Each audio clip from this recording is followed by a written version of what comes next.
pansus, ya DPRD tidak punya kewenangan untuk menghambat pengelolaan anggaran mereka sana.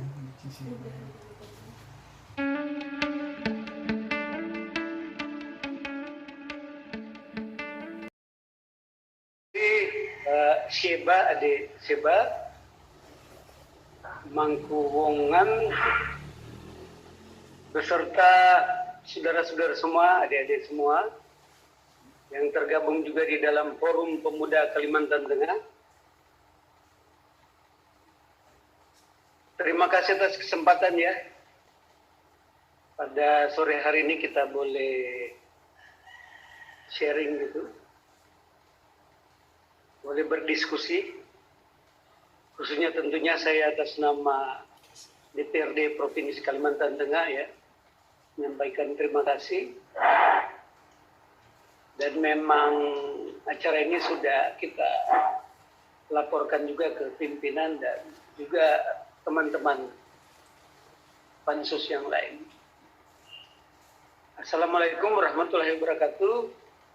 Selamat sore, salam sejahtera, Om Swastiastu.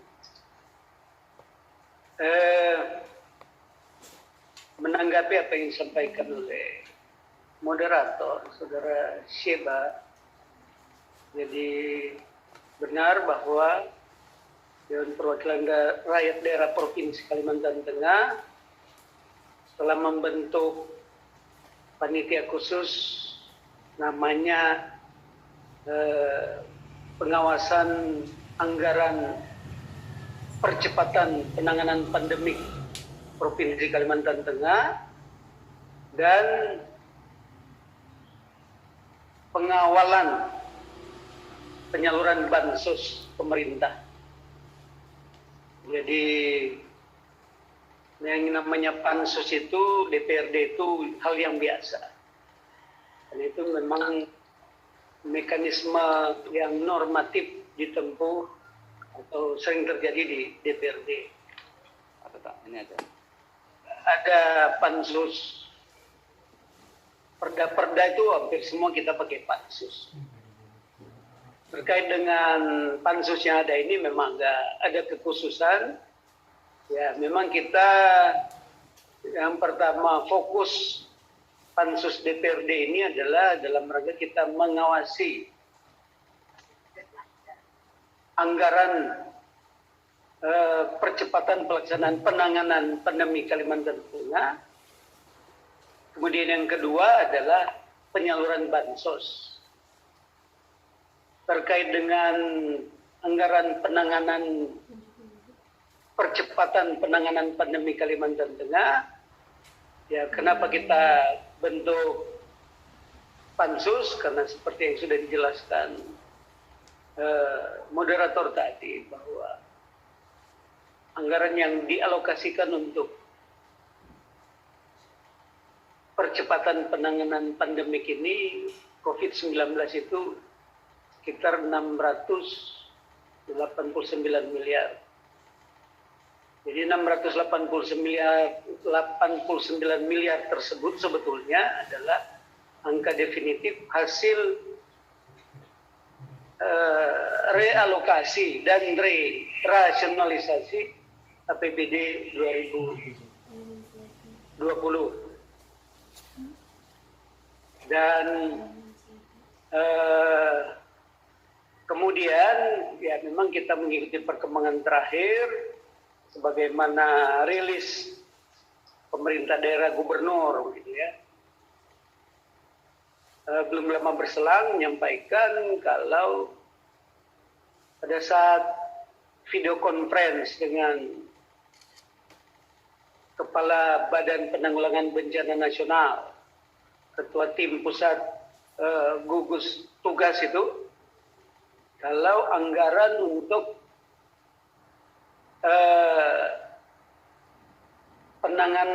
percepatan penanganan pandemik Kalimantan Tengah itu sebesar 500 miliar. Ya, bagi kita atau kami Dewan Perwakilan Rakyat Daerah Provinsi Kalimantan Tengah, tentunya persoalan angka yang real dari pemerintah provinsi itu memang masih kita tunggu ya. Yang pasti memang pada saat kita pembahasan atau pada saat pemerintah provinsi melakukan rasionalisasi dan realokasi APBD 2020, memang didapatkan angka atau besaran hasil rasionalisasi sebesar 689 miliar lebih. Dan rasionalisasi dan realokasi tersebut tentunya sesuai dengan mengacu kepada SKB, Surat Keputusan Bersama Menteri Dalam Negeri dan Menteri Keuangan Republik Indonesia. Artinya yang namanya rasionalisasi dan realokasi itu kepentingan utamanya ada dalam rangka percepatan penanganan pandemi. Jadi 689. Jadi kembali ke apa yang sudah dirilis oleh pemerintah provinsi dalam hal ini gubernur, bahwa yang anggaran percepatan penanganan pandemik itu 500 miliar. Nah itu pun juga memang menjadi pencermatan kita, berarti ada selisih atau sisa hasil rasionalisasi ya kurang lebih 189 miliar yang harus kita klarifikasi dialokasikan kemana anggaran tersebut. Tapi yang terpenting bagi kita, saya kira, adalah besaran alokasi percepatan penanganan pandemi, katakan 500 miliar itu yang menjadi pertanyaan DPRD, baik pada saat kita pembahasan bersama Badan Anggaran dan tim anggaran pemerintah provinsi adalah kita ingin mengetahui rincian penggunaan 500 miliar itu untuk apa saja.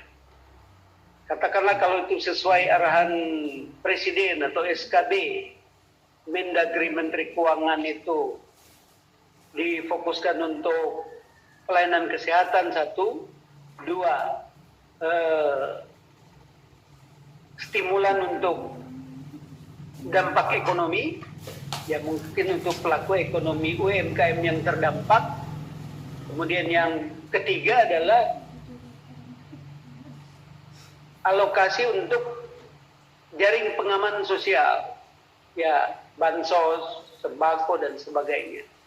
Jadi 3 item itu yang memang kita masih menunggu rincian dari pemerintah provinsi, termasuk juga dari tim gugus tugas pemerintah provinsi yang sampai saat ini belum kita terima.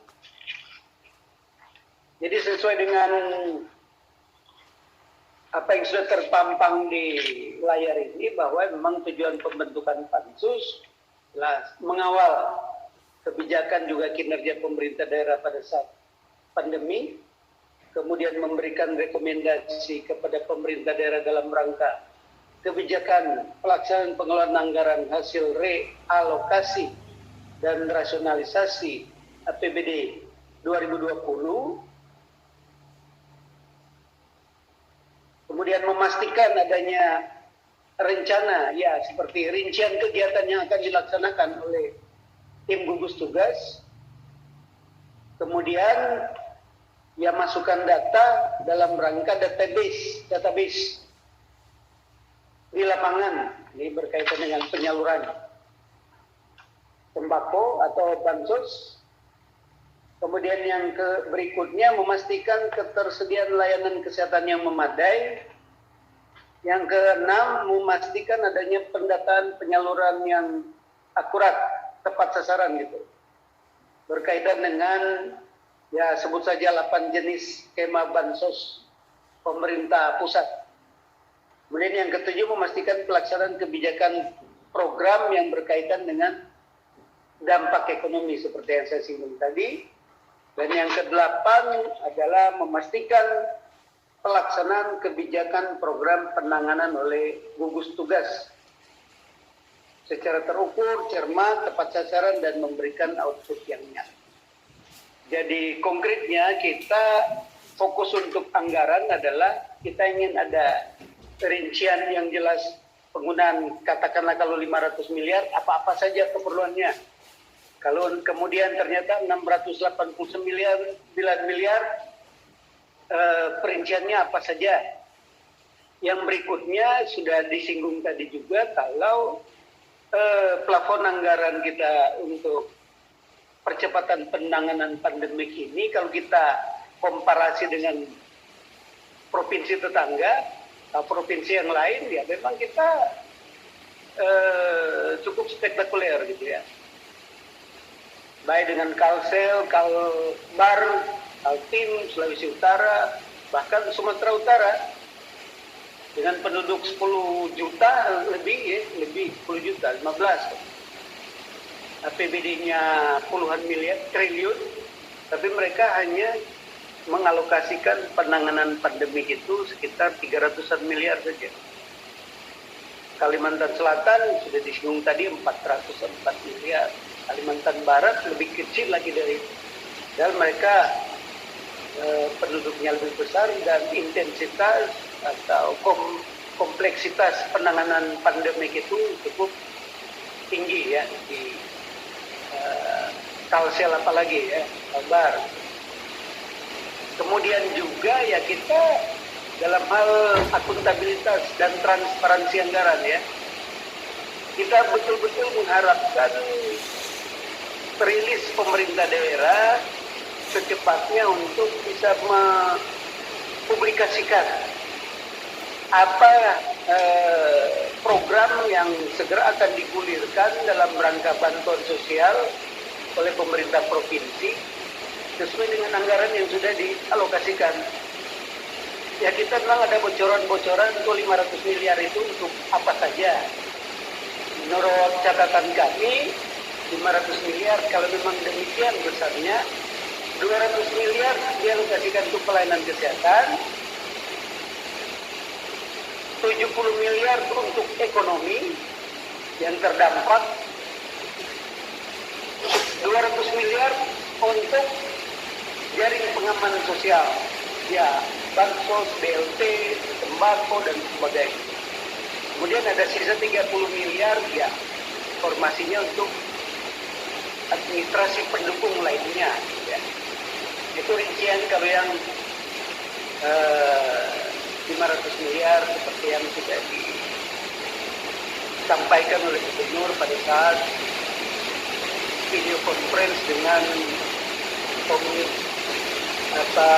Kepala Badan Penanggulangan Pusat Tony Monardo. Kemudian berkaitan dengan pengawasan penyaluran sembako, bantuan sosial, saya kira ini juga sangat vital, penting. Pertama karena dana yang digelontorkan pemerintah pusat untuk bansos ini puluhan triliun ya. Tadi disinggung untuk penanganan pandemi secara nasional itu 404 triliun. Tapi dalam rangka penyaluran bansos ini ya sekitar 100-an triliun yang sudah digelontorkan. Yang disinggung tadi ya ada sekitar 10 jenis bansos.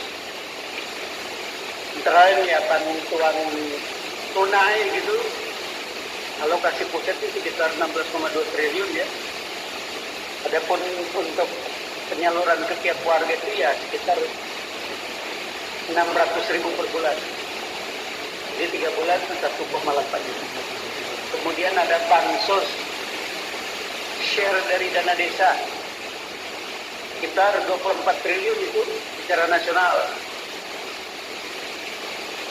Yaitu dalam bentuk BLT, dia langsung tunai kepada masyarakat desa, karena ini kan dana desa ya, jadi spesial untuk dana desa. 600.000 juga per bulan untuk 3 bulan. Kemudian ada kartu prakerja. Nah, kartu prakerja ini dikelola oleh Kementerian Tenaga Kerja dan Transmigrasi. Ini yang cukup menarik karena kartu prakerja ini setiap peserta itu yang terdaftar ya, tenaga kerja dan lain-lain, persyaratannya ada sekitar 3.250.000.000 per orang gitu ya. Kemudian ada insentif yang lain-lain lagi. Kemudian ada program Keluarga Harapan. Nah, ini Kementerian Sosial ini sudah lama PKH ya. Hanya memang dalam kondisi pandemi sekarang yang tadinya per 3 bulan disalurkan setiap bulan. Kemudian ada juga bagian dari PKH ini ada namanya KPM, Keluarga Penerima Manfaat, diberikan program sembako dengan nilai sekitar 200.000 dalam bentuk sembako. Kemudian ya ada juga yang dikelola oleh Kementerian Pertanian, mungkin kesehatan, ada juga yang masih Kementerian Tenaga Kerja dan Transmigrasi, dan mungkin juga ada yang pendidikan. Jadi ada sekitar 8 jenis bantuan sosial dari pemerintah pusat. Jadi karena demikian besarnya anggaran yang disalurkan, tentunya kita semua berkepentingan mengawal agar bansos ini sampai kepada yang berhak, yang seharusnya menerima. Kemudian kenapa juga kita bikin pansus? Karena persoalan data, kita betul-betul mencermati jangan sampai terjadi data yang overlap, tumpang tindih. Kemudian juga berkaitan dengan bansos ini karena juga pemerintah provinsi dan kabupaten kota juga menganggarkan penyaluran bansos. Sekalipun untuk yang dari daerah itu mungkin termasuk provinsi memang belum diluncurkan. Tapi tetap saja ini harus kita antisipasi jangan sampai terjadi penyalahgunaan, overlap data. Selain daripada itu, saya kira persoalan bansos ini Pak Presiden Jokowi mewanti-wanti berulang-ulang agar bansos yang disalurkan itu harus sampai ke yang bersangkutan. Tidak boleh sampai, jangan sampai ada penyelewengan, penyimpangan. Karena kalau sampai terbukti ada aparat mulai dari kades, lurah, camat, bupati, gubernur, maka sanksinya hukuman seumur hidup. Wah, itu saking kerasnya Bapak Presiden menegaskan soal penyaluran bantuan sosial ini. Terakhir kita juga hari ini ada penegasan Presiden melalui media menginstruksikan pemerintah provinsi, pemerintah daerah agar mempublikasikan data penerima bansos. Jadi harus dibuka transparan. Kapan perlu di setiap RT, desa, kelurahan ditempel ini penerima bansos sesuai dengan jenis bantuan sosial yang disalurkan, mulai dari PKH, bantuan langsung tunai, sembako, melalui dana desa, dan lain sebagainya. Jadi saya kira-kira itu garis besar hal-hal yang mendasari dibentuknya pansus. Kemudian kita tentunya pansus ini dasar hukumnya sangat jelas ya. Ada di dalam uraian kertas kerja kami. Kemudian masa kerja pansus ini yaitu 6 bulan. Karena pansus ini bukan pansus pembentukan peraturan daerah ya. Kalau peraturan daerah bisa sampai 12 bulan. Kemudian kegiatan-kegiatan pansus yang sudah dan sedang akan kita laksanakan, ya kita rapat kerja dengan instansi terkait, dengan tokoh masyarakat, dengan wakil rakyat di Senayan. Kemudian seperti tadi kita meninjau ke Dolok Bulog, ke gudangnya Dinas Kesehatan, dan mungkin dalam waktu dekat kita akan cross check juga ke lapangan berkaitan dengan pendataan sembako atau bansos dan lain-lain, apakah di kelurahan, di kecamatan, ataupun di dinas instansi terkait lainnya.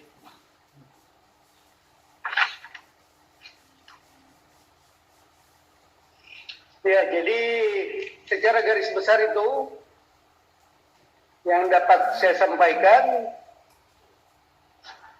berkaitan dengan fokus pansus yang dibentuk oleh DPRD, pengawasan anggaran percepatan penanganan pandemik Provinsi Kalimantan Tengah, kemudian masalah pengawalan penyaluran bansos. Jadi dua-duanya ini sangat mendasar, sangat penting untuk menjadi tugas DPRD, memastikan anggaran tersalur dapat dilaksanakan betul-betul dalam rangka penanganan pandemi. Kemudian aspek transparansi dan akuntabilitas anggaran betul-betul kita harapkan dapat kita diterapkan sungguh-sungguh oleh pemerintah provinsi. Terima kasih. Wassalamualaikum warahmatullahi wabarakatuh.